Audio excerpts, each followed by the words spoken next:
got ready with me to go on a date with my ex-boyfriend, my husband, and his wife. I'm sure that all of you have just been dying for an update since I told you guys that my husband and I were gonna go on a double date with my ex-boyfriend. I also want to give you guys a little disclaimer because I've gotten so many comments and I need to just clear the air. I've told you guys story times about my abusive ex-boyfriend, and I want to make it super clear that this is not the same guy. I met my abusive ex-boyfriend 10 months before I met Hunter, and in those 10 months is when I dated this ex-boyfriend who is so nice and so sweet and definitely taught me I deserved a really good guy after my abusive ex-boyfriend. It literally breaks my heart when people assume that it's the same person because number one, this guy is such a good guy, and number two, I could literally never be friends with my abusive ex. I want to say that I wish him the best, but I honestly don't even know if I'm there yet. I've also gotten a couple comments about his wife and like how she could be okay with this dynamic. And let me just tell you, she is a confident queen and she absolutely should be.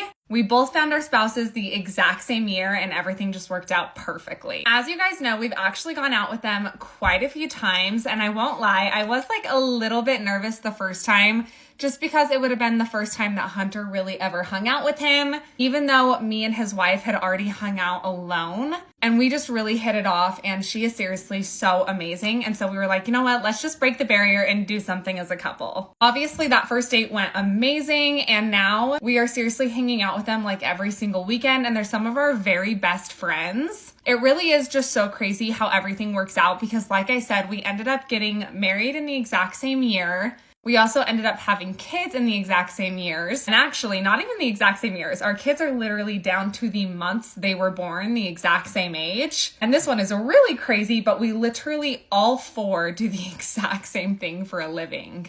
I just think it's so dope because I feel like this could have been like a really uncomfortable, kind of insecure, competitive situation. And I just think it is so fun and so cool that it's literally turned into the exact opposite of that. And we've developed like one of our favorite friendships out of it. So we are hanging out with them in a big group tonight. We're going to have a game night and then we're going to go to dinner first. Hunter and I are like the biggest foodies ever, so whether we're alone on date night or going out with friends, food is always a massive part of our dates. I also feel like food is a very sentimental part of our relationship that we're able to bond over because I've been really open with you guys about my history with an eating disorder. I was bulimic for 5 years. And my recovery date is actually coming up for 8 years of recovery, which seriously just makes me emotional to even think about. An aspect of my recovery that is extremely important and sentimental to me is the fact that my recovery date is actually 2 days after the day that Hunter proposed to me. I truly think that that obviously speaks for itself about how big of a role Hunter played in my ability to be healthy and recover from an addiction that truly took such a massive part of my life. And I am not kidding when I say it is still so surreal to me when I think about the fact that I am able to enjoy date nights with my husband, that we are like the biggest foodies ever. I seriously thought, you guys, at one point in my life that I would literally never be able to order pizza with my husband, that I would never be able to enjoy a date night out because I would be so consumed with Ed thoughts and I would be so self-conscious. And it was so scary. When I was in my addiction, I truly couldn't see the light at the end of the tunnel. And it's just so special to me that Hunter was actually able to witness how sick I was, and that was when he came into my life.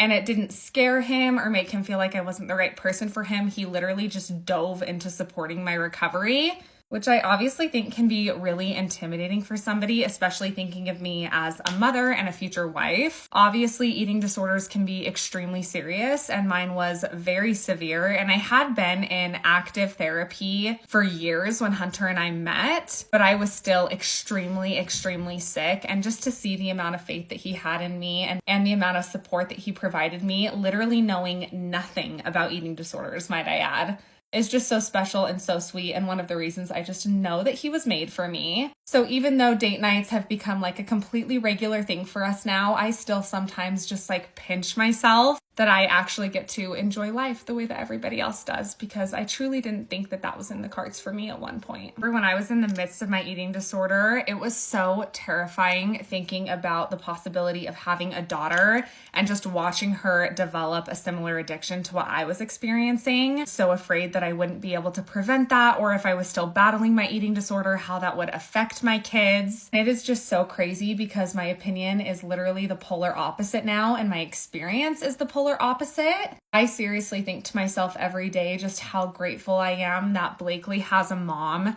who was able to go through years of therapy, and now I have just this incredible skill set that I can utilize as a parent when it comes to teaching my daughter about nutrition and about her body. And I'm just so grateful that I'm going to be able to teach her that her worth has absolutely nothing to do with her outer appearance, and bodies are not something that we will ever talk about or focus on in our household. I know that I am overly cautious when it comes to what I teach my kids specifically about food, but that's exactly the way I want it. And I really believe that anyone who's been through my experience would be the exact same way. I also, at the age of 18, was already asking my therapist what I was supposed to say when my daughter would ask me specifically about food, and things that I would need to carry with me as a parent to make sure this never happened to my daughter. So I feel like I do have a really good skill set that I was able to learn from professionals. It really is just so crazy. Like when you've had an addiction, freedom just feels so different,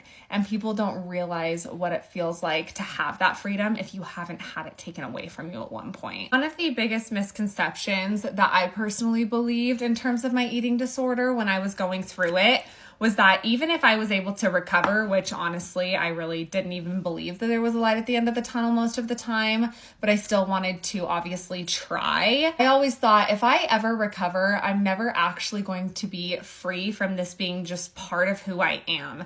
And it's so interesting because I've heard a lot of addicts say like once an addict, always an addict, or it's always a part of you. And I just truly could not disagree with that more.